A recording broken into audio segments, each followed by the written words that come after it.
प्रथमं सद्गुरुं वन्दे श्रीकृष्णं तदनन्तरं गुरुः पापात्मनां त्राता श्रीकृष्णस्त्वमलात्मनां यस्या कदापि वसनाञ्चल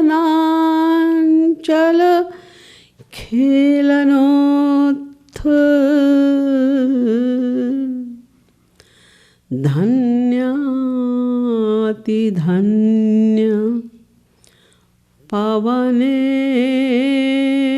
कृतार्थमानि योगीन्द्र दुर्गमगतिर्मधुसूदनोऽपि तस्या नमोऽस्तु वृषभानुभुवो दिशेऽपि नमः कमलनाभाय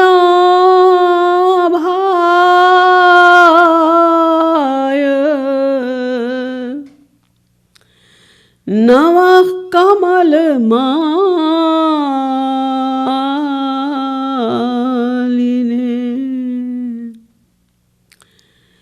नमः कमलपादाय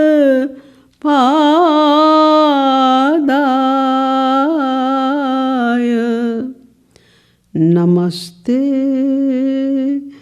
कमलेक्षण यो ब्रह्माणं विदधाति पूर्वं यो वै वेदांश्च प्रहिणोति तस्मै तद्ग्वंह देवमात्मबुद्धिप्रकाशं मुमुक्षुर्वै चरणमहं प्रपद्ये।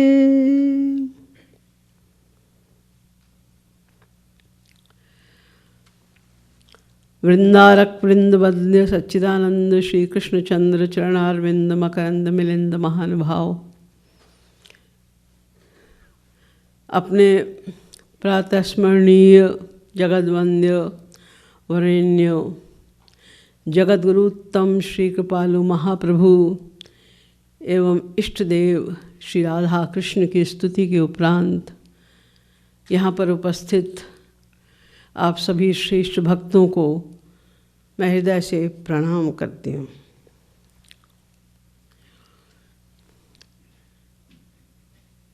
हमारे गुरुदेव श्री महाराज जी को काशी विद्वत परिषद के माध्यम से सर्वश्रेष्ठ विद्वान एवं रसिक संत घोषित किया जा चुका है। यह हम सब के लिए बहुत बड़े गर्व की बात है। हमारे वेद कहते हैं, शास्त्र कहते हैं, वही संत गुरु के रूप में वर्णीय है जो श्रोत्रिय ब्रह्मनिष्ठ महापुरुष हो। वेद कहते हैं परीक्ष लोकान कर्मचितान ब्राह्मणो निर्वेद मायान नास्ति कृतः कृतेन तद विज्ञानार्थम स गुरुमेवाभिगच्छेत् समित पाणी श्रोत्रियम ब्रह्मनिष्ठम। तद विज्ञानार्थम, अगर भगवान को जानना है, सब कर्म करके देख लिया, परीक्ष लोकान कर्मचितान, और किसी चीज़ से ईश्वर प्राप्ति नहीं होगी। भगवान को जानना है तो गुरुम एव अभिगच्छेत्, गुरु की ही शरण में जाना होगा। और कैसे गुरु की शरण में जाना होगा? श्रोत्रियम ब्रह्मनिष्ठम, जो श्रोत्रिय प्लस ब्रह्मनिष्ठ हो। श्रोत्रिय माने शास्त्र वेदों का सम्यक ज्ञाता। और ब्रह्मनिष्ठ माने ईश्वर प्राप्त संत।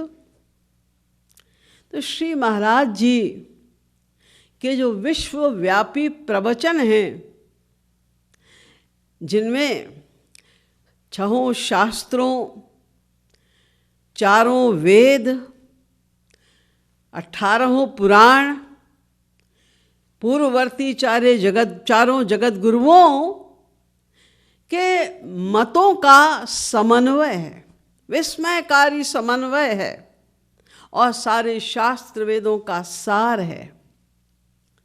उन प्रवचनों के माध्यम से ये तो स्वतः प्रमाणित हो ही जाता है कि वो श्रोत्रिय महापुरुष हैं। ऐसा कोई वेद, ऐसा कोई शास्त्र नहीं है जिसका उनको पूर्ण ज्ञान ना हो। अब रही ब्रह्मनिष्ठत्व की बात कि क्या वो ईश्वर प्राप्त संत हैं। ईश्वर प्राप्त संतों की भी बहुत सारी श्रेणियां होती हैं। जो सबसे उच्च कोटि की श्रेणी है वो भक्त महापुरुषों की है। भक्त महापुरुषों में भी श्री कृष्ण के भक्तों की और श्री कृष्ण के भक्तों में भी माधुर्य भाव के भक्तों की श्रेणी उच्चतम होती है प्रेम मार्ग के। तो प्रेम मार्ग में चलने वालों के 8 सात्विक भाव होते हैं। प्रेम के 8 सिम्टम्स हैं, इनको सात्विक भाव कहते हैं। स्तंभ स्वेदोथ रोमांच स्वरभेदोथ बेपतु वैवर्ण अश्रु प्रलय इत्यष्टौ सात्विका स्मृता। ये 8 सात्विक भाव होते हैं। ये जो प्रेमी महापुरुष हैं उनके श्री अंगों में कभी कभी प्रकाशित होते रहते हैं। ये कभी धूमायित होते हैं, थोड़ी सी देर के लिए दिखाई दिए फिर विलुप्त हो गए। कभी ज्वलित होते हैं, जब 1-2 सात्विक भाव कुछ देर तक दिखाई देते हैं। कभी दीप्त होते हैं, जब 3-4 सात्विक भाव भी काफ़ी देर तक दिखाई देते हैं। और जब 6-7 सात्विक भाव तक किसी के शरीर में प्रकट हों तो उसे उद्दीप्त सात्विक भाव कहते हैं। ये 4 सात्विक भाव देखे जाते हैं। वैसे एक और है सुदीप्त सात्विक भाव, लेकिन वो श्री राधा रानी में ही प्रकट होता है, इसलिए मैं उसका यहाँ पर जिक्र नहीं कर रही हूँ। जितने भी महाराज जी के भक्त हैं, हजारों भक्त जो 30-30, 40-40 साल से श्री महाराज जी के सानिध्य में हैं, वो इस बात का प्रत्यक्ष प्रमाण है कि ये सात्विक भावों का प्राकट्य श्री महाराज जी के श्री अंगों में प्रायः देखा जाता है। और भावावेश की अवस्था तक जाते जाते उद्दीप्त सात्विक महाभावों का भी प्राकट्य होता है।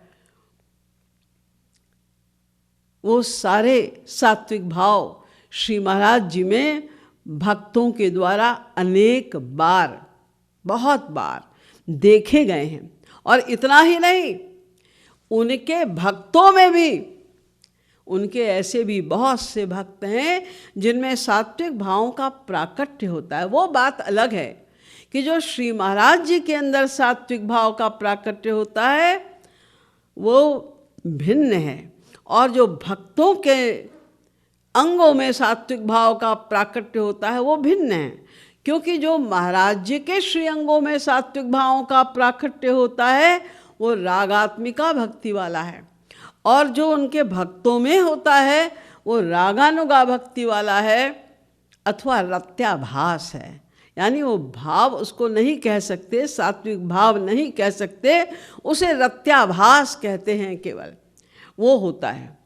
तो ये सब देखकर ऐसे भाव श्री महाराज जी के पूर्व केवल महाप्रभु चैतन्य में देखे गए, और ये तो स्पष्टतः प्रेम के, दिव्य प्रेम के ही भाव हैं। इसलिए उनके ब्रह्मनिष्ठ होने में भी कोई संदेह नहीं रह जाता।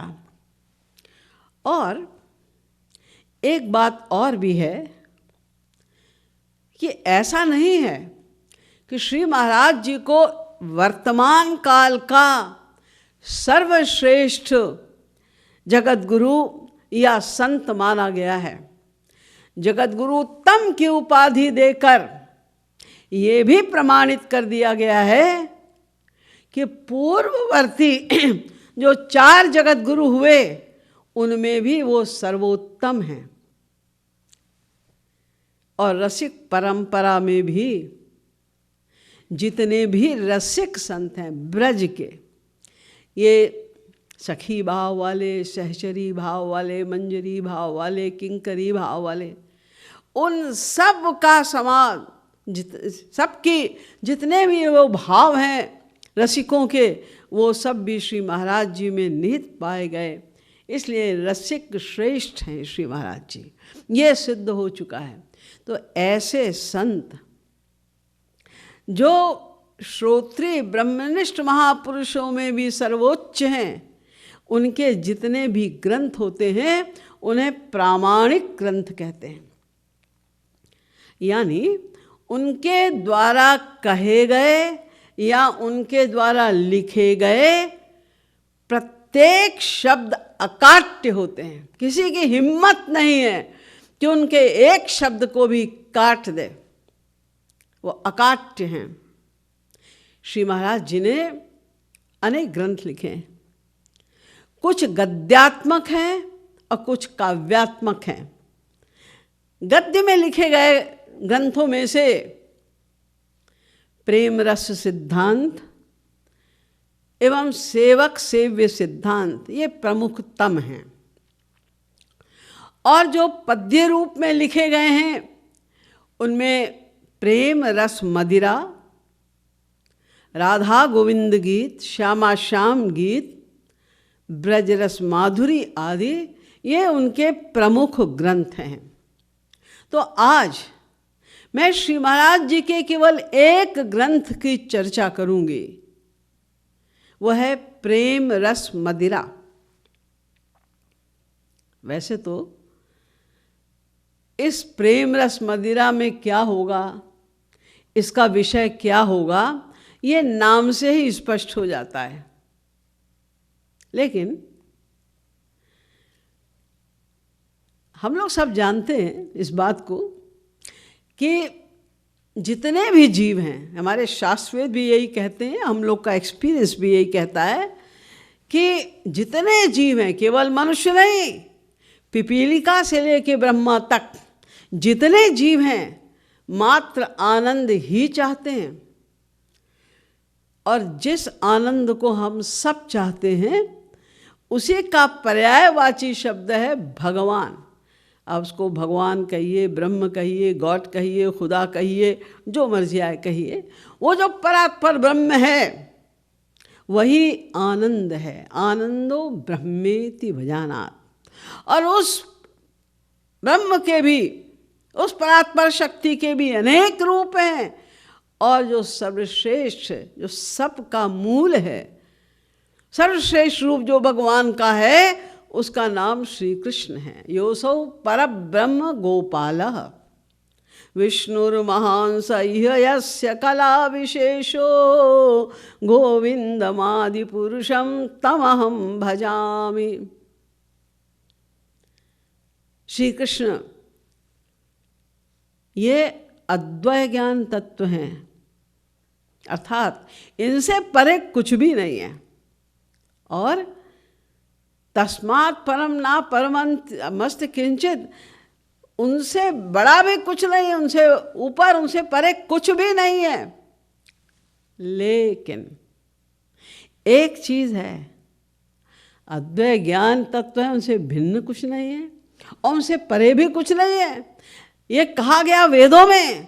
लेकिन एक चीज ऐसी है जिसके अंडर में वो परात्पर स्वयं श्री कृष्ण भगवान भी हैं। वो क्या है? महाप्रभु चैतन्य ने कहा, कृष्णेर अनंत शक्ति ताते तिन प्रधान चित शक्ति जीव शक्ति माया शक्ति नाम। भगवान की अनंत शक्तियां हैं, उन सारी शक्तियों को हम 3 में डिवाइड कर सकते हैं। चित्त शक्ति, जीव शक्ति और माया शक्ति। इन तीन शक्तियों में भी अंतरंगा बहिरंगा तटस्था कही जा रही है। चित शक्ति अंतरंगा शक्ति भगवान की पर्सनल पावर है। चित शक्ति सबसे बड़ी है, और चित शक्ति का भी जो सारभूत तत्व है उसका नाम है आनंद, और आनंद का भी जो सार है उसका नाम है लादिनी शक्ति, और लादिनी शक्ति का भी जो परम सार है, मक्खन है, उसका नाम है प्रेम। यानी ये प्रेम भगवान की अंतरंग तमा शक्ति का नाम है।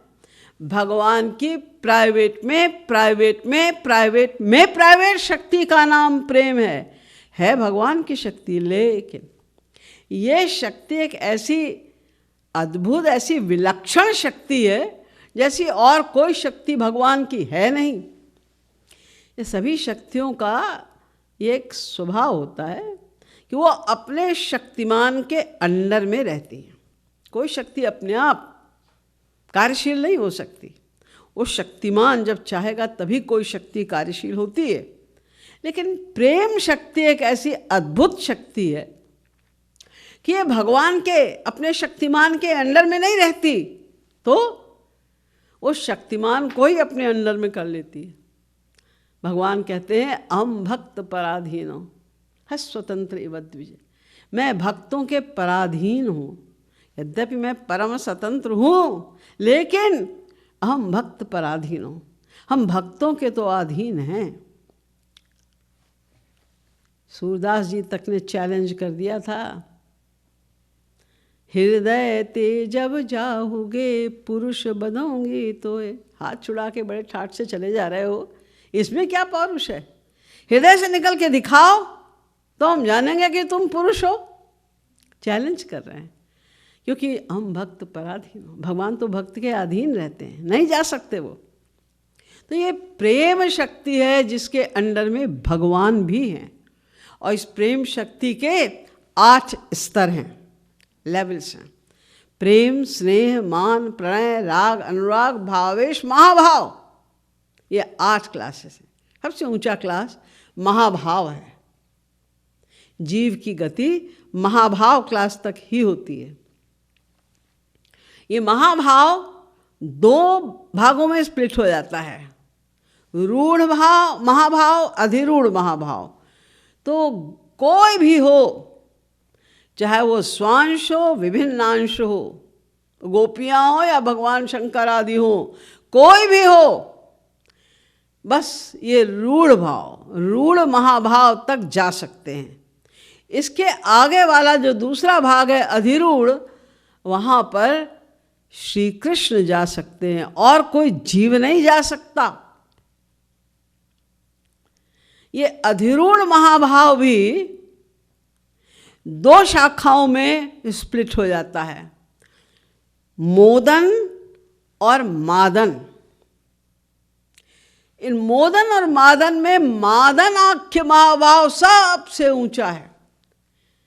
मादनाख्य महाभाव का प्रेम, उसका स्तर, उसका रस, इसके आगे कुछ नहीं है। मादनाख्य महाभाव के बाद उसी मादनाख्य महाभाव, ये भगवान की शक्तियों की बात कर रही हूँ मैं, प्रेम, और प्रेम की भी जो तमाम शक्तियाँ उनकी बात कर रही हूँ मैं। तो जो मादनाख्य महाभाव है उसी को भगवान श्री कृष्ण ने साकार रूप दिया, और उसी साकार रूप का नाम है राधा।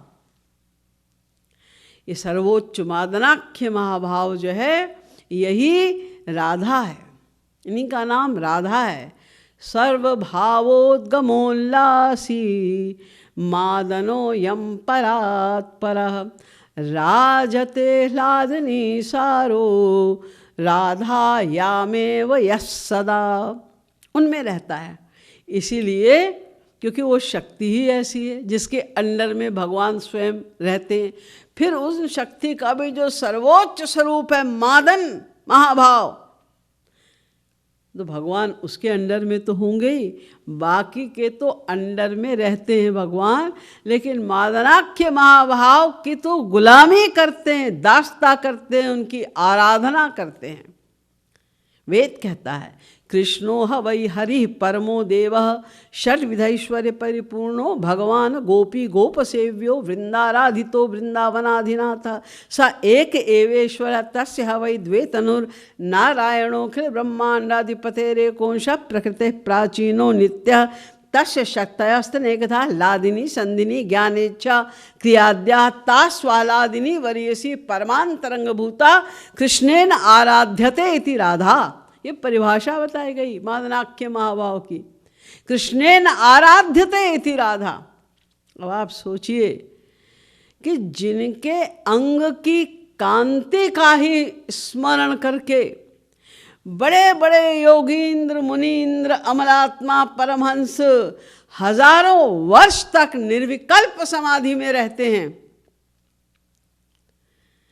तो वो श्री कृष्ण का साकार स्वरूप और उनका ये जो सबसे रसमयी जो उनकी शक्ति है, जिसके अंदर में श्री कृष्ण में रहते हैं, उसमें कितना बड़ा रस होगा और उस रस की मादकता कैसी होगी।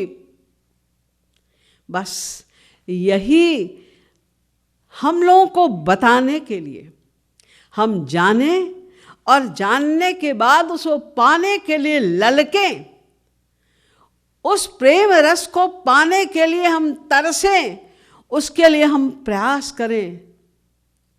बस यही भाव हम लोग के अंदर ये ज्ञान देना और इस भाव को पैदा करने के लिए ही श्री महाराज जी ने प्रेम रस मदिरा नामक ये ग्रंथ लिखा।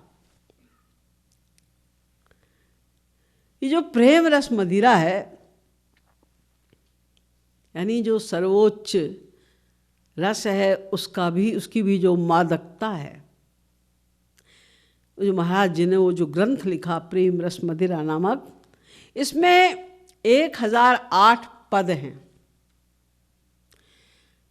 और इन 1008 पदों को उन्होंने 21 भागों में विभाजित किया, जिनका नाम उन्होंने रखा माधुरी, यानी 21 माधुरियों में रखा। देखिए महाराज जी की एक बहुत बड़ी विशेषता ये है कि उनका कोई भी ग्रंथ चाहे गद्य में हो या पद्य में हो, ये 3 विशेषताएं तो उनमें होती ही हैं। पहली विशेषता ये है कि उनका सब जो कुछ भी वो लिखते हैं वो शास्त्र वेद सम्मत होता है। दूसरी बात, जो उनका दृष्टिकोण होता है उस सारे विषय में एक समन्वयात्मकता पाई जाती है, समन्वय देखा जाता है। और तीसरी चीज, उसमें एक वैज्ञानिकता है। क्या?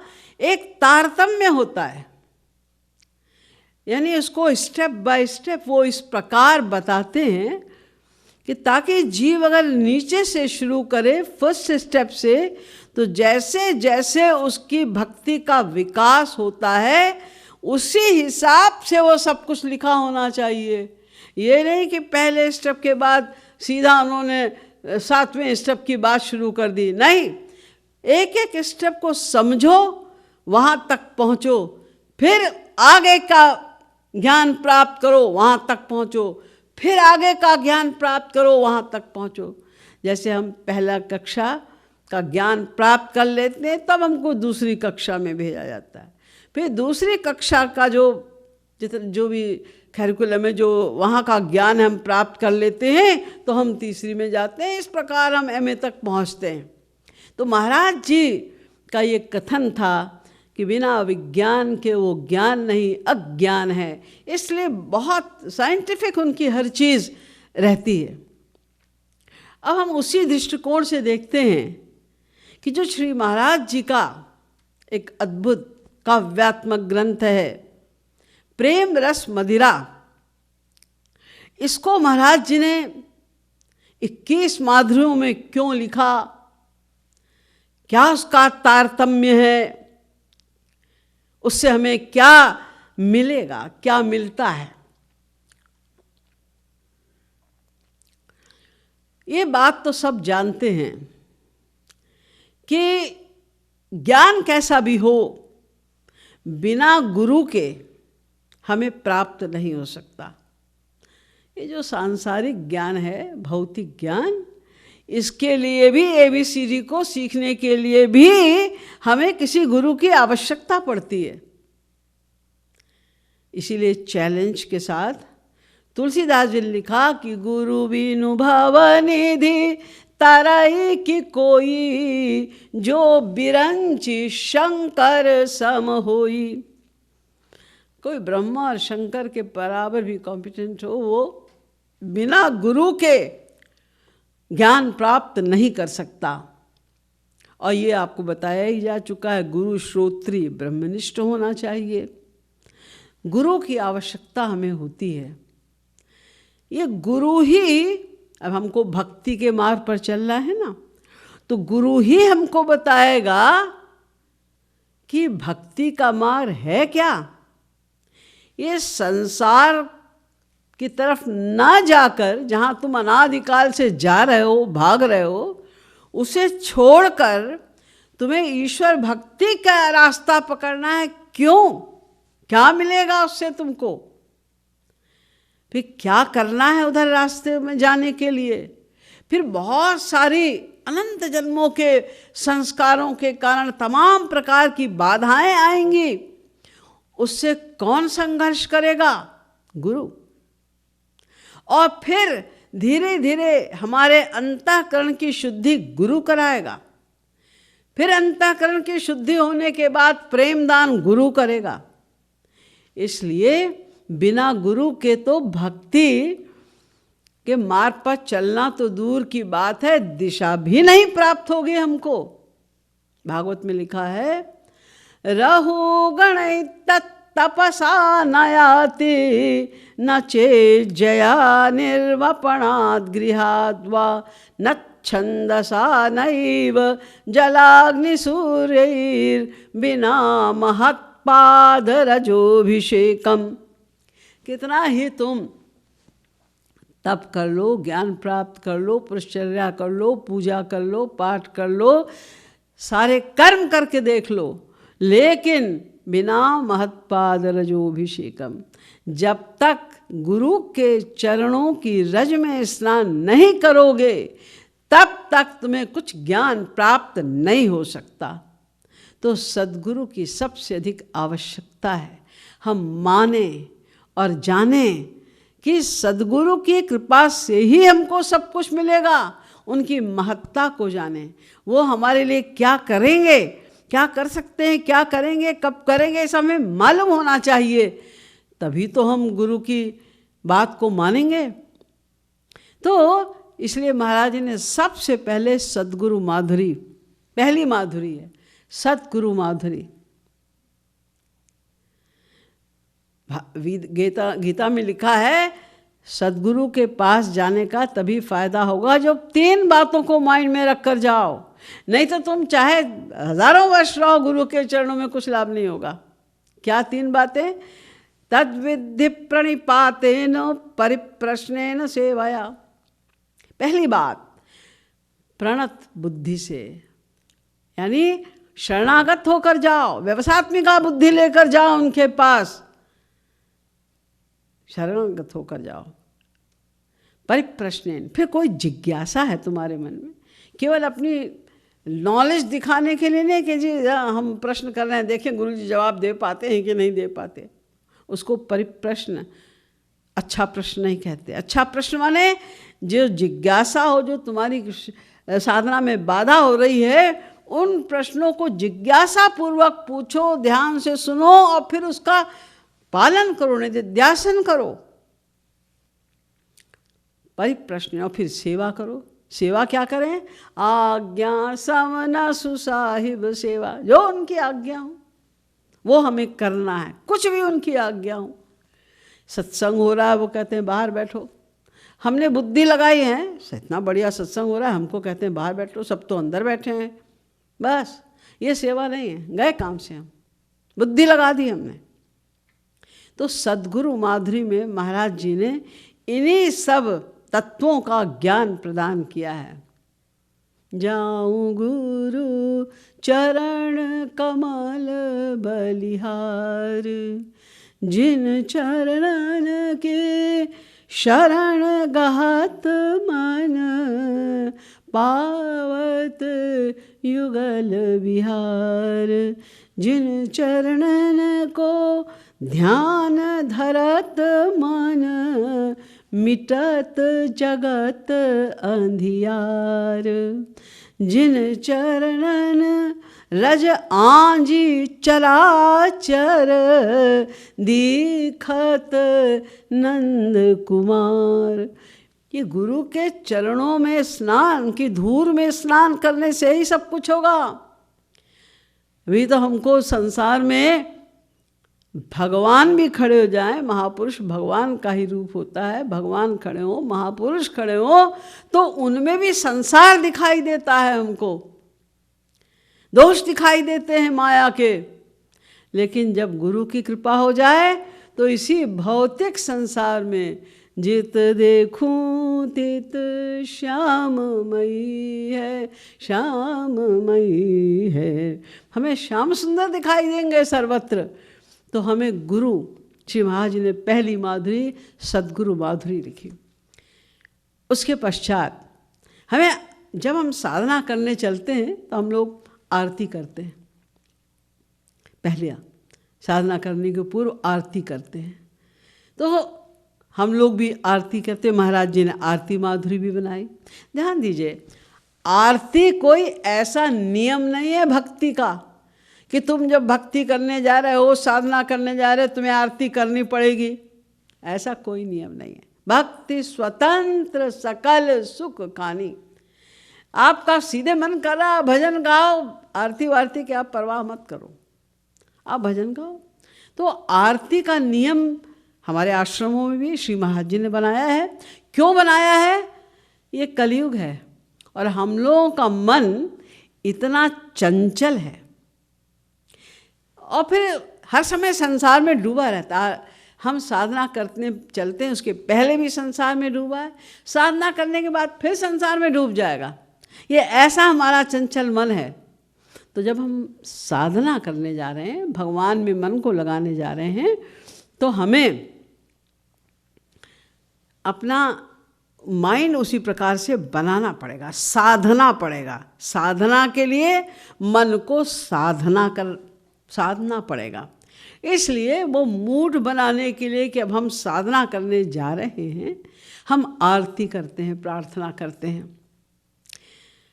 और महाराज जी ने जो आरती बनाई ऐसी वैसी आरती नहीं है। आप देखेंगे अधिकांश आरती उसमें कुछ ना कुछ कामना होती है कि हमको भवसागर से उतार दो, हमें मोक्ष मिल जाए, हमें मुक्ति मिल जाए, हमारे पर कृपा कर दो, हमारे संसार के सब ये कष्ट सदा के लिए मिट जाएं। और बल्कि जो सबसे ज़्यादा प्रचलित आरती है पूरे भारत में भी और अब तो विदेशों के मंदिरों में भी हो गई है, उसमें तो इतने भोलेपन की बात है कि हम जब भगवान की उपासना करते हैं किस लिए संसार छूट जाए और तुमसे हमारा अनुराग हो जाए। और मांगते क्या है आरती में? सुख संपत्ति घर आवे, कष्ट मिटे तन का। अरे इसीलिए तो तुमको परेशान किया हुआ है, तो तुम भगवान की भक्ति करो, वही मांग रहे हो उनसे। लेकिन महाराज जी ने जो आरती लिखी है, देखिए महाराज जी की फिलॉसफी का, भक्ति दर्शन का जो प्रमुख सिद्धांत है वो है रूप ध्यान। श्री महाराज जी के कथनानुसार आपकी कोई साधना फलीभूत हो ही नहीं सकती, कोई साधना आपकी सक्सेसफुल नहीं हो सकती जब तक आप रूप ध्यान ना करें। तो जो महाराज जी ने आरती बनाई है राधा कृष्ण की, राधा की और श्री कृष्ण की, तो उसमें कोई डिमांड नहीं है, रूप ध्यान हो जाए। श्री राधा कृष्ण का या जिसकी हम आरती करें उनका सांगोपांग हेड टू टो पूरा सांगोपांग रूप ध्यान हमारा हो जाए, इस हिसाब से आरती बनाइए। जैसे आप रोज़ हम लोग यहाँ पर श्री राधा रानी की आरती करते हैं। अब श्री राधा रानी की आरती ही देख लीजिए, तो पहला स्टैंजा क्या है? किसी की आप आरती उतार रहे हैं तो चल रहे हैं, फिर रहे हैं, कुछ काम कर रहे हैं, खा रहे हैं, समय तो हम आरती करने नहीं बैठ जाएंगे। भाई आप जिसकी आरती कर रहे हैं, सम्मान करने जा रहे हैं, उनको पहले एक अच्छा सा आसन देंगे, उनको विराजित करेंगे, उनकी सेवा करेंगे, उसके बाद हम आरती करेंगे ना। तो पहला स्टैंजा उसमें है, विराजे सिंहासन श्यामा दिव्य श्री वृंदावन धामा, ढुरावे चवर सुघर बामा, पलोटे पग पूरण कामा। उनको सुंदर से सिंहासन पर वो बैठी हैं, और सुघर बामा जो श्रेष्ठ गोपियां हैं, ललिता विशाखा आदि साधारण नहीं, जो कायव्यूह स्वरूपा है श्री राधा रानी की, वो ढुरावे चंवर, वो उनकी सेवा कर रहे हैं, उनके चरण भी दबाए जा रहे हैं। देखिए ये रसिकता की बात है, ये सब नहीं समझ सकते, ये माधुर्य प्रेम की बात है, रसिकता की बात है कि उनके चरणों को श्री कृष्ण परात्पर ब्रह्म श्री कृष्ण जो कि ब्रह्मा शंकर आदि के द्वारा स्तुत्य हैं, वे उनके चरण को दबा रहे हैं। और कैसे दबा रहे हैं? कोई ऐसे नहीं बेगारी से चरण दबा रहे हैं। तो लली पग अंक, अपनी गोद में प्यार से उन्होंने श्री राधा रानी के चरणों को अपने गोद में लिया हुआ है। चापि निशंक और श्याम जनुरंग को पाए निधि, जिस समय चरण दबा रहे हैं उनके चेहरे का भाव ऐसा है जैसे कि ये सेवा उन्हें क्या मिल गई, मानो किसी भिखारी को पारसमणि जैसी निधि प्राप्त हो गई हो, ऐसे भाव से वो सेवा कर रहे हैं। अब श्री राधा रानी का सांगोपांग श्रृंगार है। पहला, गौर सिर कनक मुकुट राजे और चंद्रिका चारु सुछवि छाजे, कुटिल कुंतल अलिभल भ्राजे, लखत जहि शिखि कलाप लाजे। उनके जो मुकुट है उसमें चंद्रिका लगी हुई है, और उनके बाल हैं कुटिल कुंतल, बड़े घुंघराले उनके बाल हैं, और इस प्रकार सुशोभित हो रहे हैं वो कि जो मोर का पुच्छ होता है, मोर की पूंछ, वो बड़ी सुंदर होती, खास करके जब वो ऐसे फैला देता है, बड़े खुश हो जाते हैं लोग, फोटो लेने लग जाते हैं, बहुत ही सुंदर लगती है वो। तो वो मोर पुच्छ जो है वो भी उनके उस बालों की शोभा को देख के लज्जित हो रहा है, इतने सुंदर उनके बाल लग रहे हैं। लखत जय शिख कलाप लाजे, तो मांग सिंदूर, ये सर का श्रृंगार है, मांग सिंदूर मोतियनपुर। और ये राधा जी कौन है? सजीवन मूरी गोवर्धनधारी की, ये गोवर्धनधारी श्याम सुंदर की मानो जीवनी बूटी हैं, जीवन है वो, इनके सहारे वो जी रहे हैं, क्योंकि श्री कृष्ण की आत्मा ही तो है राधा। आत्मा तो राधिका तस्य तय वर्मणादसौ, आत्मा राम इति प्रोक्तो मन भी गूढ़ वेद भी, आत्मा तो राधिका तस्य। तो ये सर का, फिर उसके बाद फेस आ रहा है, उसके बाद तो श्रवण बिच करण फूल झलके, नासिका बिच बेसर हलके, और नैन बिच प्रेम सुधा, नेत्रों के अंदर का श्रृंगार देखिए, अंदर का कैसे श्रृंगार हो सकता है? अरे उसमें प्रेम सुधा, प्रेम सुधा से वो सुंदर लग रही, प्रेमामृत छलक रहा है। तो उसको देखकर ठाकुर जी बंधु बल के लखी लखी ललके, वो ललचा रहे हैं, प्रेम सुधा जो उनकी आंखों में भरा हुआ है उसको देख के ललचा रहे हैं। क्यों? इसकी एक बूंद मुझे मिल जाती है, प्रेम सुधा जो ज्वलित हो रहा है उनकी आंखों में, का एक बूंद मुझे मिल जाए। तो बंधु बलि के लखी लखी में, चपल नथ चमक सुमुखी मुख रमक, दसन दमक, मधुर मुस्कानी सुकुमारी की। फिर उसके बाद उसके और नीचे का भाग के ना, मोतिया नलर उर्मरिमाणा चिबुक झलकते के तिल काला इत्यादि। फिर उसके बाद में पूरा श्रृंगार का वर्णन है उनका, किनारिन जरिन नील साड़ी कंचुकी, चरणों तक का है। पायलनि पगनि मिहावरी लगनी, बीछुअनि नगनी, कृपाल सुकीर्ति कुमारी की। पूरा सांगोपांग वर्णन है। पहले उनको बिठाया है, फिर मस्तक का है, फिर फेस का है, फिर उसके नीचे का वर्णन है, फिर उनके सर्वांग का वर्णन है, ताकि आप जब एक आरती करें तो आपको पूरा रूप ध्यान हो जाए श्री राधा रानी का। ऐसी आरती श्री महाराज ने लिखी है। आरती माधुरी, यानी आरती का माधुर्य क्या है, उसकी मधुरता क्या है, ये हम जानें, इसलिए महाराज जी ने आरती माधुरी लिखी है। अब हमको इसके बाद जब करनी है, अपनी साधना को प्रारंभ करना है, तो हमारे शास्त्र एक बात कहते हैं कि जब हम भक्ति के मार्ग पर चलेंगे तो हमें एक चीज़ बहुत आवश्यक है। क्या? आदौ श्रद्धा। आदौ श्रद्धा ततः साधु संगोथ भजन क्रिया। सबसे पहले श्रद्धा। श्रद्धा माने विश्वास। तुम्हें पता तो चले, विश्वास तो हो कि जो रास्ता जिस पर हम चल रहे हैं, भक्ति का मार्ग, ये सही है, यही सही है, इस पर ही चलकर हमको अपने लक्ष्य की प्राप्ति होगी, आनंद की प्राप्ति होगी, ये हमको पता होना चाहिए। तो इसलिए श्री महाराज ने सिद्धांत माधुरी लिखी, ताकि हमें पता चल जाए कि संसार का स्वरूप क्या है और वैराग्य क्या है, भगवान से प्रेम क्यों करना है, उनसे प्रेम करने पर हमें क्या मिलेगा, संसार से प्रेम करने से हमारा क्या नुकसान हो रहा है अनादिकाल से और होता जाएगा, ये सब कुछ बताने के लिए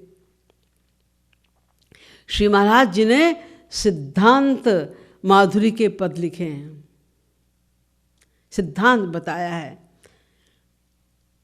जैसे एक पद है, इसमें महाराज ने बहुत कुछ बता दिया है। यूँ तो सिद्धांत माधुरी के बहुत पद लिखे हैं महाराज जी ने, 142 पद लिखे हैं, लेकिन एक पद में बहुत कुछ जो बताया है, श्यामा श्याम शरण गहु रे मन, युगल माधुरी ध्यान धरे उर, गाऊ नाम गुण लहु जीवन धन, सखी भाव संतान अनुगत है,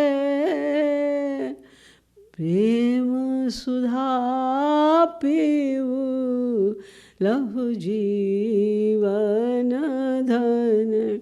यानी हमें करना क्या है? नाम रूप लीला गुण धाम का गान करना है। तो पहले तो युगल माधुरी का ध्यान करो और मुंह से गाओ, लेकिन ये तभी ठीक ठीक होगा क्योंकि हमें तो रूढ़ भाव तक जाना है ना, माधुर्य भाव को अपनाना है। इसलिए सखी भाव संतन, अगर तुम किसी और संत के शिष्य बन गए, वो दास्य भाव का है, वात्सल्य भाव का है, सख्य भाव का है, तो वहीं तक तुम्हारी गति होगी, उसके आगे नहीं जा सकते। जिस भाव का गुरु है वहीं तक हम पहुंच सकते हैं, उसके आगे नहीं। इसलिए सर्वोच्च भाव का जो गुरु होता है वो सखी भाव का गुरु है। तो सखी भाव संतन अनुगत हो, प्रेम सुधा पियो, वो तुम्हें बताएंगे ये प्रेम का माधुर्य क्या है, कैसे तुम्हें साधना करनी है, उनके अनुगत होकर साधना करनी है। और फिर भक्ति में एक बहुत खास बात है कि है निष्काम धाम निष्ठा गही, गहवर बन बीच रहु गोवर्धन। निष्काम, अगर कोई कामना आ गई, भाई एक दो ही तो एरिया है, एक भगवान का और एक संसार का। तो अगर कोई संसार की कामना आ गई तो मन तो एक ही है, तो भगवान की कामना कौन बनाएगा? कैसे हम भगवान की ओर बढ़ेंगे? इसलिए हमें समस्त कामनाओं का त्याग करना होगा। एक वेद मंत्र है, उपासते पुरुषम। ये जो लोग ह्यकामा से शुक्र में तदिवर्तन्ते दिया, जो लोग अकामा कामनाओं का त्याग करके भक्ति करते हैं, ते शुक्र में तदिवर्तन्ते धीरा, उनको ही लक्ष्य की प्राप्ति होती है। तो श्री महाराज ने उसको कोट करते हुए उपासते पुरुषम, यह श्रुतिवाणी, ये श्रुति का वाक्य है और इसका अर्थ पर विचार करो। क्या? उसके लिए महाराज ने लिखा कि सकल कामना हीन, सकल कामना हीन दीन बने। समस्त कामनाओं का त्याग कर दो, मोक्ष पर्यंत की कामनाओं का त्याग कर दो। देखिए, मोक्ष पर्यंत की कामना का कोई त्याग भी कर दे तो वो परम निष्कामता नहीं, जिस निष्कामता की महाराज जी यहाँ बात कर रहे हैं। तो ये जो विष्णु लोक की कामना की बात करते हैं वो भी निष्काम नहीं है। जो दास्य भाव के भक्त हैं, जो कुछ नहीं चाहते भगवान से, केवल सेवा चाहते हैं, अपना दास्य भाव चाहते हैं, वो भी परम निष्काम नहीं है। जो लोग सखा मानते हैं श्री कृष्ण को, उन्हें बस अपने सखा का प्रेम चाहिए, सखा का प्यार चाहिए, सखा की सेवा चाहिए, ये परम निष्काम है ना। ये भी परम निष्काम नहीं, इनकी भी कामना हमें सखा वाला, सखा के संबंध का प्रेम चाहिए। यहाँ तक कि यशोदा जी जो त्रैलोक्य की संपत्ति को भाड़ में डाल दें, तुच्छ मानती हैं, जो उन्हें केवल अपने पुत्र, अपने लाला, अपने कन्हैया का प्रेम चाहिए और कुछ चाहिए ही नहीं, उनका काम भी वो गोपियों वाला परम निष्काम नहीं है, क्योंकि उन्हें वात्सल्य प्रेम चाहिए, केवल वात्सल्य प्रेम चाहिए। तो परम निष्काम माने क्या होता है कि कोई भी कामना, अपने लिए कोई कामना हो ही नहीं। गोपियों का भगवान से कुछ संबंध नहीं था और सब संबंध थे, ऐसा संबंध था उनका। ना उनका कोई दास्य भाव का था, ना सख्य भाव का, ना वात्सल्य भाव का, उनके सब संबंध थे। जब श्री कृष्ण को जो चाहिए वो उनका संबंध था। परम निष्काम, श्री कृष्ण के सुख में सुखी रहना, बस यही परम निष्कामता है। तो है निष्काम धाम निष्ठा गही। निष्काम होकर और धाम में निष्ठा रखना आवश्यक है हमें। धाम में निष्ठा रह के गहवर वन विचरहु गोवर्धन, कभी गहवर वन में कभी गोवर्धन में जाके रहो। तो ये जो महाराज जी बता रहे हैं कि फिलॉसफी कि हमको नाम, उनका नाम गुण गान आदि करना है रूप ध्यान के साथ में, वो भी एक रसिक संत के अंडर में रहकर, फिर हमारा भाव निष्काम होना चाहिए। और फिर भरी भरी अंक लतन आनंद जल, ये वहाँ की जो गोवर्धन की या वृंदावन की, बरसाने की, गहवर वन की जो लताएं हैं, उनको अपने हृदय से लगाओ, भेंटो, उनका बार बार आलिंगन करो और आनंद का जल बरसाओ। झर झर झरिला वहु जनु सावन, रो यानी आंसू बहाना, प्रेम के आंसू बहाना। प्रेम वारी बिनु सुन खगराई, अभियंतर मल कबहू की जाई। बिना आंसू बहाए हमारा अंतःकरण ही शुद्ध नहीं होगा। गुरु क्या करेगा? प्रेमदान कहाँ करेगा हमें? तो हमें अंतःकरण की शुद्धि के लिए आंसू भी बहाना है। इमि कृपालु मधुमत रैन दिन, इस प्रकार से उनके प्रेम में मदमस्त होकर मन भाया जितना चाहे रस का पान करो। ये सिद्धांत अरे मन 4 दिना की बात, नरतन शरद चांदनी बीते, पुनि अंधिया रे रात।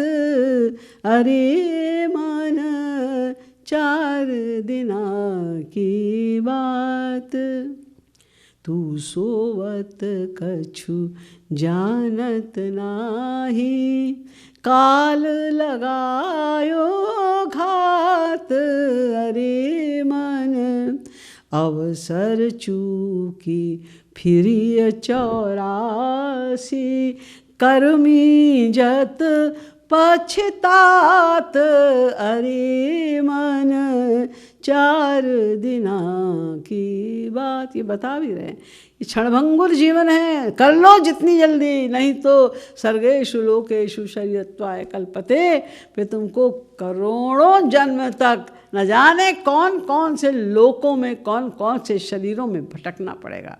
तो इसके लिए शिव महाराज जी ने सिद्धांत माधुरी लिखी।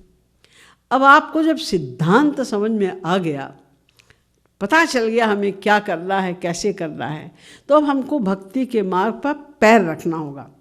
भक्ति के मार्ग पर पैर रखने के लिए पहली शर्त है कि दीनता लाओ, दीन बनो। महाप्रभु चैतन्य ने तो कह दिया, तृणादपि सुनीचेन तरोरपि सहिष्णुना, अमानिना मानदेन कीर्तनीय सदा हरि। जब तक तृण से भी ज़्यादा दीन नहीं बनोगे, पेड़ से भी ज़्यादा सहनशील नहीं बनोगे, और सबको सम्मान देना, अपने को सम्मान की इच्छा न रख के सबको सम्मान नहीं दोगे, तुम्हारी भक्ति की शुरुआत हो ही नहीं सकती।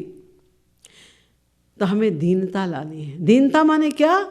कि हम समस्त दोषों के आगार हैं, हमारे अंदर सारे दोष हैं, इस बात को मानना। हम बस मान लें इस बात को, इसी का नाम दीनता है। हम सब जानते हैं कि हमने एक एक जन्म में एक एक पाप भी किया होगा, तो अनंत पाप किए बैठे हैं, लेकिन कोई कह के तो देखे हमसे कि तुम मूर्ख हो, तुम लोभी हो, तुम क्रोधी हो, बस हमारा मूड ऑफ हो जाता है, क्रोध आ जाता है। क्यों? मानते नहीं। अभी अभी हम अगर मंदिर में गा रहे हैं मौसम कौन कुटिल खल कामी, और बाहर निकले किसी ने कह दिया है बेवकूफ़ है ये तो बड़ा लोभी। क्या कहा आपने? अरे अभी तो तुम कह रहे थे मौसम कौन कुटिल का। अरे वो तो हम भगवान से कह रहे थे, तो भगवान ही बेवकूफ़ बनाने के लिए बचे। जब तुमको पता है तुम नहीं, तो उनसे क्यों बोल रहे तुम ऐसे? हम लोग मानते नहीं, बस मान लें। इतनी तो प्रॉब्लम है हमारी कि हम मान लें कि हमारे अंदर ये दोष हैं, और कोई रास्ता ऐसा नहीं है, कोई ऐसा अनुष्ठान, कोई ऐसी पूजा नहीं है जिससे हम अपने इन पापों से छुटकारा पा सके। आप कहेंगे नहीं जी, वेदों में तो तमाम लिखा है कि इस पाप से छुटकारा पाने के लिए ये अनुष्ठान करो, इस पाप से छुटकारा पाने के लिए ये करो। हाँ, लिखा है वेदों में, और अगर आप किसी पाप के लिए कुछ करेंगे तो आपको पाप से मुक्ति भी मिल जाएगी। तो अरे एक पाप का हमने प्रायश्चित कर लिया तो हमें मुक्ति मिल जाएगी, लेकिन हमारा मन तो अभी वही है पापी, वही माइक मन है। जब तक हमारे पास माया का मन है, हम माया के अंडर में हैं, हम तो पाप के अलावा कुछ कर ही नहीं सकते, कर ही नहीं सकते। क्यों?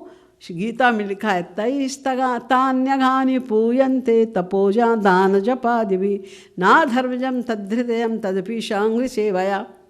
अरे तपोदान आदि से तुम उस पाप से प्रायश्चित पालोगे, लेकिन हृदय से कैसे तुम छुटकारा पाओगे पाप करने वाले हृदय से? तो मान लो, भयो को मौसम पतित बड़ो, लखी अनंत पापन की गठरी, यम को कान खड़ो, अहो हरि मौसम।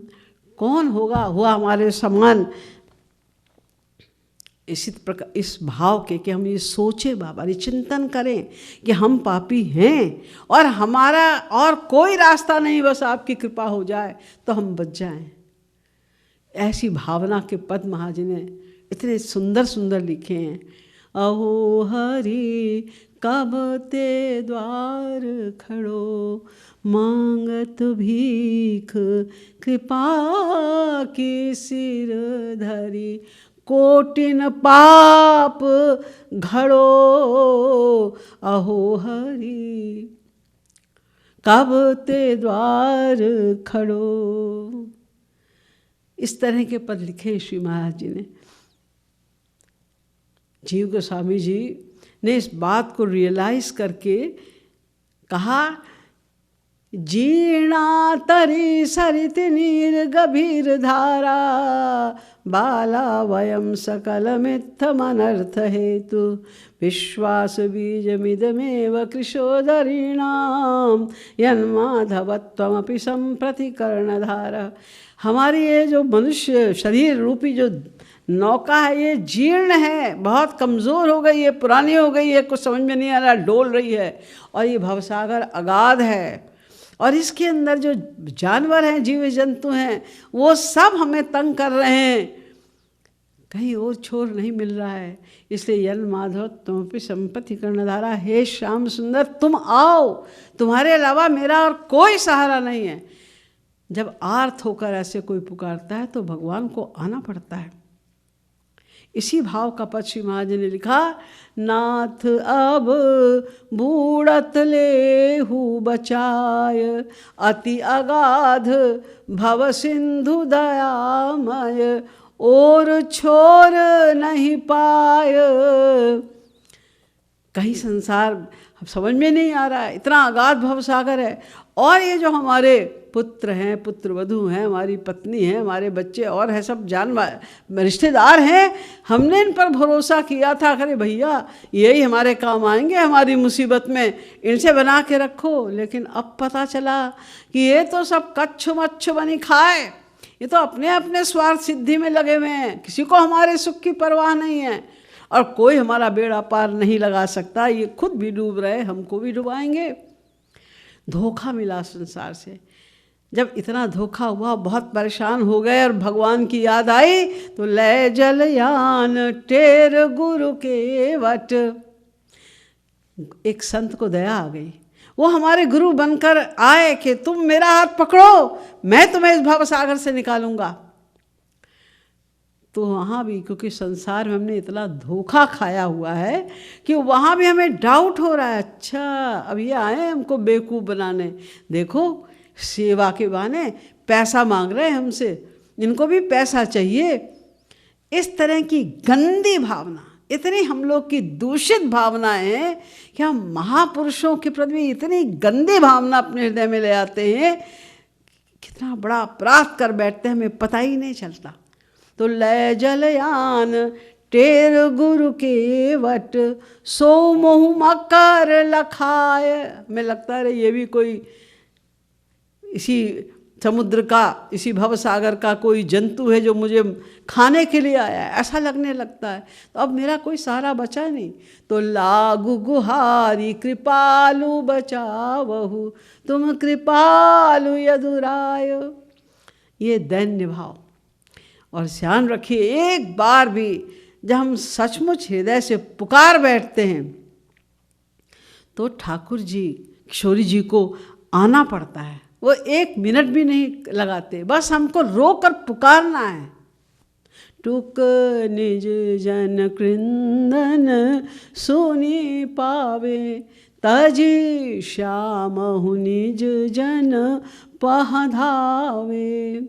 राधे जब ऐसी ऐसी सरल सुकुमार, फिकीर मोहे काहे की।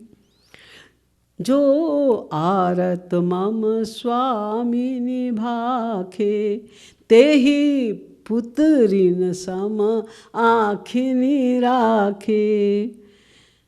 जब ऐसी कृपालु रिझवार फिकिर मोहि काहे की। तो हमें आर्त होकर उन्हें पुकारना है। यही पूरे दैन्य माधुरी के पदों में श्री महाराज जी ने हम पद लिखे, इनको गा गा के, इनसे हम भाव बना बना के दीनता का भाव पैदा करें। इसका नाम है दैन्य माधुरी। अब जब हम साधना करने चले हैं तो शुरू में मैंने बताया था उनके नाम, रूप, लीला, गुण, धाम आदि सब, इन सब का चिंतन करना है। तो अभी प्रत्यक्ष ही संसार तो बड़ा बीहड़ है, संसार में गृहस्थ में रहकर भक्ति करना कठिन होता है। तो यदि हम धाम में रहकर भक्ति करें तो इजी हो जाता है। धाम में निष्ठा होनी चाहिए। तो धाम में निष्ठा कैसे होगी? वहाँ रहो, लेकिन धाम में निष्ठा तब होगी जब तुम रहना सीखो कि धाम में रहा कैसे जाता है। जैसे हम लोग जाते हैं धाम में, रहते हैं, वैसे नहीं कि जाने के पहले हमारा चिंतन ये होता है कि हमारा कमरा कैसा होगा, हमें उसमें एसी होगा कि नहीं, गीज़र होगा कि नहीं, उसमें फ्रिज होगा कि नहीं। हम सब आराम के साथ सब कुछ हमें मिल जाए तब हम वहाँ पर जाना चाहते हैं। तो वैसा ही तो हम यहाँ भी कर रहे हैं। तो यही क्या बुरा है? अपने घर में बैठो, वहाँ जाने की फिर आवश्यकता ही क्या है? नहीं, श्री महाराज ने बताया कि धाम में निष्ठा तो रखना है निष्काम धाम निष्ठा गई। लेकिन कैसे होगा? ये सोच के जाओ, ये धाम है, यहाँ के कण कण में हमारे श्यामा श्याम व्याप्त हैं। तो जब भूख लगे तो क्या करें? कोई कमरा नहीं हमारे पास, कुछ नहीं, किचन नहीं, कुछ नहीं। तो भूख लगे तो रसिकन जूठन खाय लहु विश्राम। महाराज जी कहते हैं चलो मन श्री वृंदावन धाम। भूख लगे तो वहाँ के जो रहने वाले हैं धाम के, ये साधारण नहीं है। अरे वहाँ के तो वृक्ष और पशु पक्षी भी कितने तप करके तब वहाँ पर जन्म लेते हैं। तो वहाँ के जो रहने वाले हैं तो सब अवतारी हैं, सब परम भक्त हैं। इनके हाथ से तुम्हें जो मिलेगा वो उनकी प्रसादी है। ये भक्तों की प्रसादी खा के हमें वहाँ रहना है, तब हमारी भक्ति बढ़ेगी। तो भूख लगे तो रसिकन जुष्टन, और अगर प्यास लगे तो प्यास लगे तो तरणी तनुजा तट पीवु सलिल ललाम चलो मन। प्यास लगे, यमुना जी हैं वहाँ पर, यमुना जी का जल पियो। और ध्यान रखो, ये साधारण नदी का जल नहीं है, ये वो यमुना जी हैं जिनमें हमारे प्रिया प्रियतम और भक्ति की ध्वजा, ये गोपांगनाएं इसमें विहार करती थी। इस जल के कण कण में श्याम सुंदर और श्री राधा रानी के श्री अंगों की रज है, उनके चरणों की रज है, वो इसमें खेले हैं। वो हमें प्राप्त होगा, उनकी शक्ति, उनकी भक्ति प्राप्त होगी हमको। ये सोच के श्यामा श्याम का ध्यान करके यमुना जल का पान करो। और नींद लगे तो जाय सोय रहु लतन कुंज अभिराम चलो मन। नींद लगे तो कुंज हैं वहाँ पर, लताओं के कुंज, छोटे छोटे मकान, मतलब कमरे जैसे बने हुए, वहाँ जाके सो जाओ। और ये ध्यान रखो कि ये वो कुंज है, यहीं तो हमारे प्रिया प्रीतम नित्य विहार किया करते थे, यहीं तो गोपियाँ आती थी। अरे ये वो वृंदावन धाम है जहाँ का पक्षी बनने के लिए, पशु बनने के लिए, लता पता बनने के लिए बड़े बड़े परमहंस वरदान मांग रहे हैं। आशा महो चरण रेणु जुषा महंस्याम वृंदावने किमपि गुल्मलत औषधीनाम यादुश्चजम स्वजनमार्य पथंच हित्वा भेजुर्मुकुंद पदवीं श्रुतिभिर्विज्ञाम ब्रज की लता पता मोहि की। दो जी मांग रहे हैं ये वरदान, ये हमको वहाँ की कोई लता पता ही बना दे, इन गोपियों की चरण रस तो मुझे मिलती रहे। ब्रह्मा कह रहे हैं, तदस्तु मे नाथ स भूरि भागो भवेत्रवान्यत्र तु वातिरश्चाम। अरे वहाँ का पक्षी बना दो एक, ताकि उनकी चरण रस का सेवन करने को तो मिले हमें। तो ये साधारण कुंज नहीं है, साधारण वृंदावन नहीं है। ये भाव रख के ब्रज की रेणु रेणु लखि चिन्मय तन्मय रहु अभिराम। पै कृपालु यह जन भूलिए, भाव रहे निष्काम, निष्काम भाव रहना चाहिए।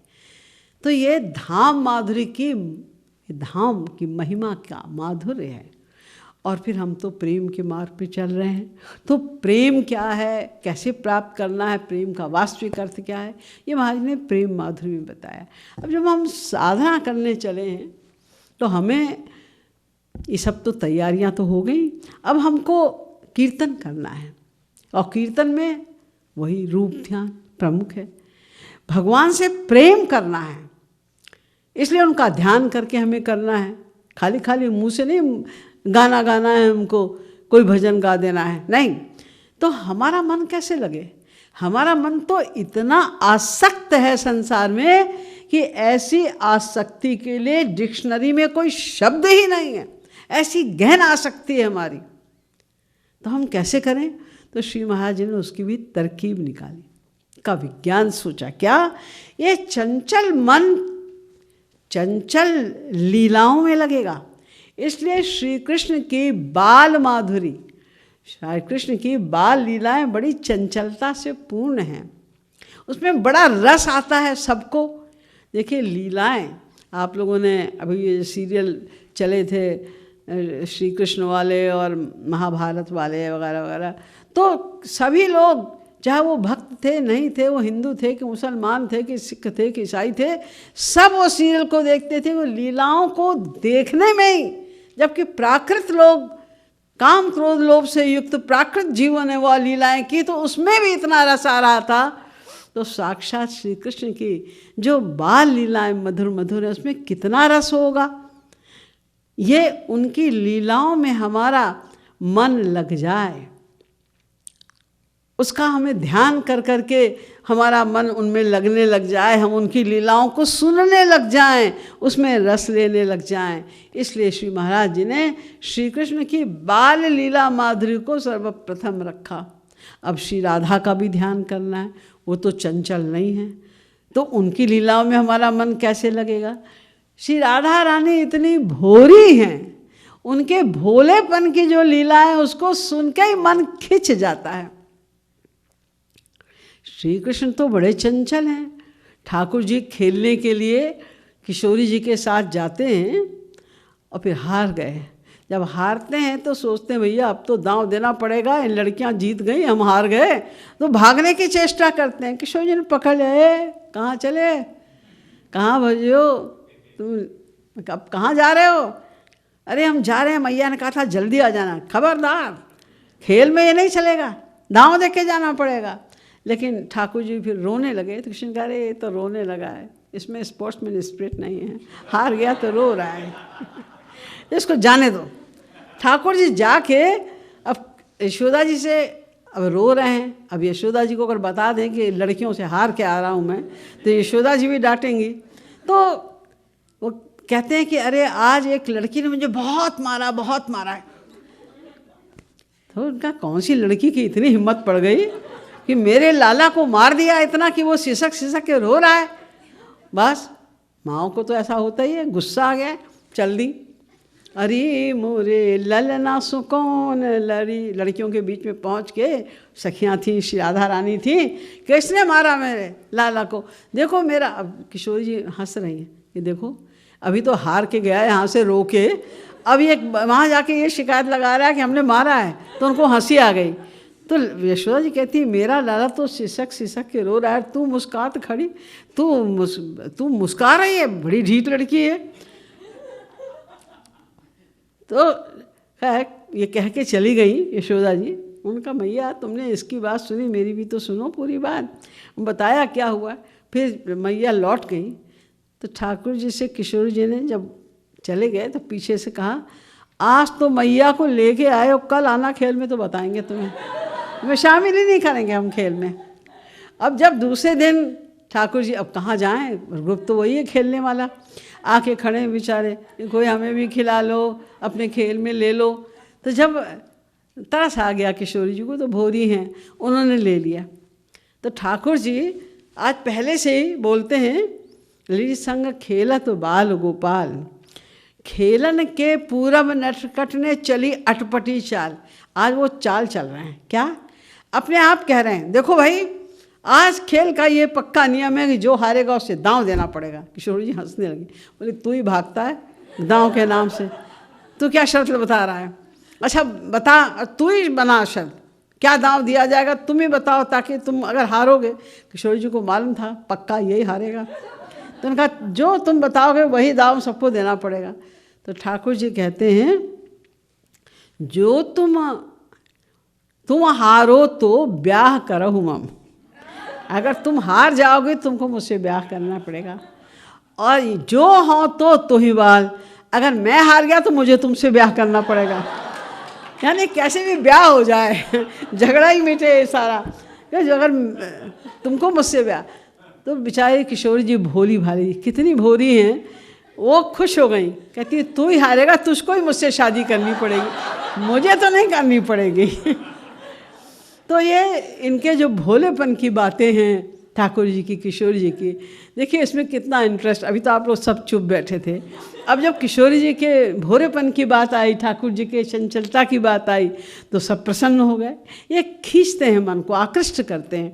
इसलिए महाराज ने सबसे पहले श्री कृष्ण बाल लीला माधुरी और राधा बाल लीला माधुरी को रखा, और फिर उसके पश्चात कृष्ण लीला। अब हमको तो माधुर्य भाव से उपासना करनी है, हमें किशोर अवस्था के श्री कृष्ण के नाम रूप लीला गुण धाम का चिंतन करना है, ध्यान करना है, उनके गुणों का ध्यान करना है, उनके रूप का ध्यान करना है। वो इतने सुंदर, देखिए हम लोग का आकर्षण जो होता है संसार में किसी के प्रति, रूप देखकर, ऐश्वर्य देखकर, गुण देखकर होता है। तो उन सब का बहुत वर्णन श्री महाराज जी ने श्री कृष्ण लीला माधुरी में किया। जैसे रूप का वर्णन करते हुए, अनुपम रूप नीलमणि कोरी, अनुपम रूप उर्धर कर कर हाय गिरत सोई, लखत बार एक भूले हूँ जोरी, अनुपम रूप प्रति अंगनी छवि कोटि अनांगनी, सुषमा सुधा सार रस बोरी, अनुपम रूप।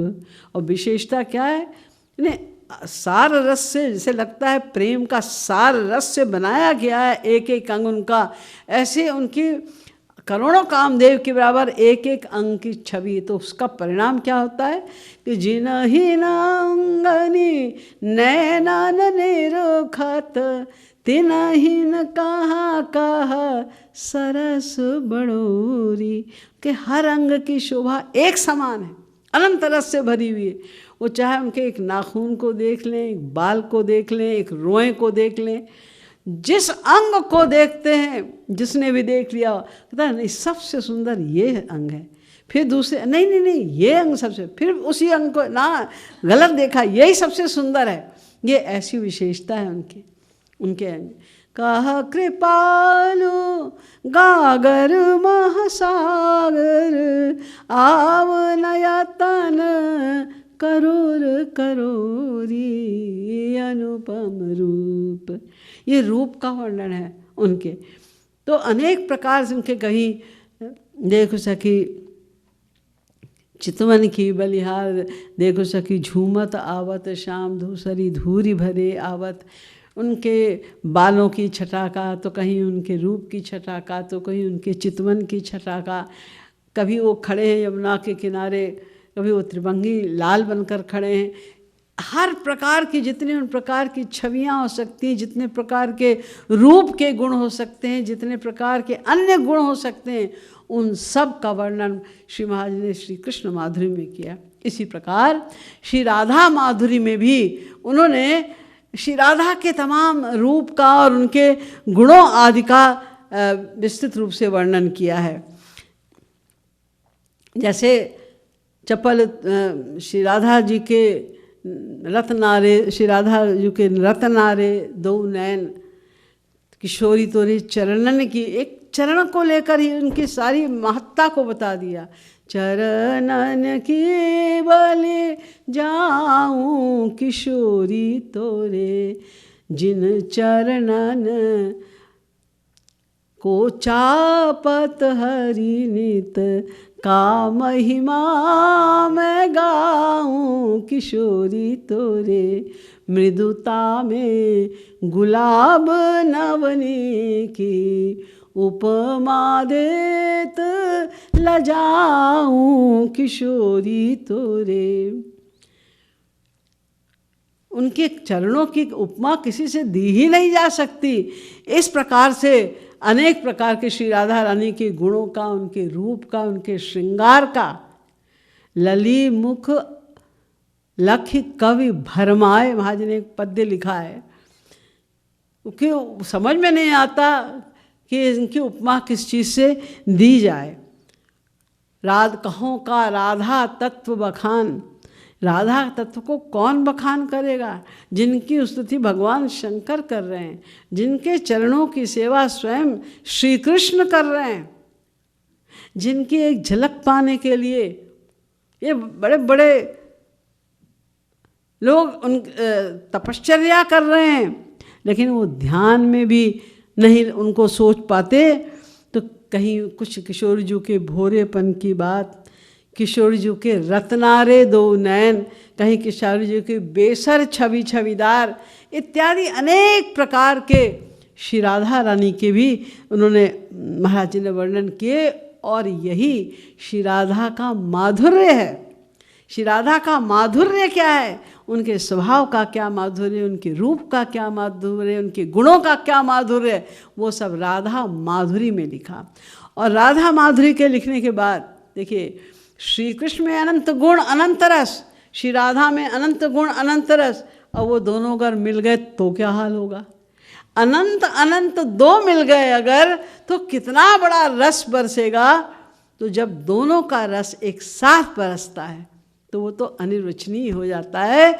उसको श्री महाराज जी ने युगल माधुरी में प्रस्तुत किया।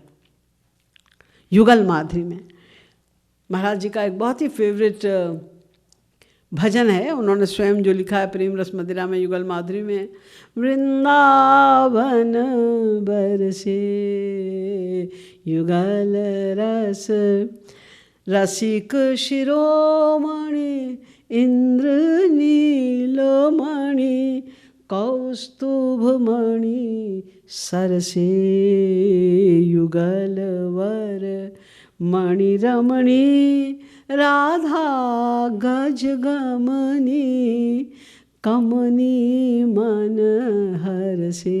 श्री कृष्ण तो सफ़ायर नीले रंग का उनका बहुत ही सुंदर शरीर है, उनके वक्षस्थल पर कौस्तुभ मणि सुशोभित हो रही है, वो रसिक शिरोमणि हैं।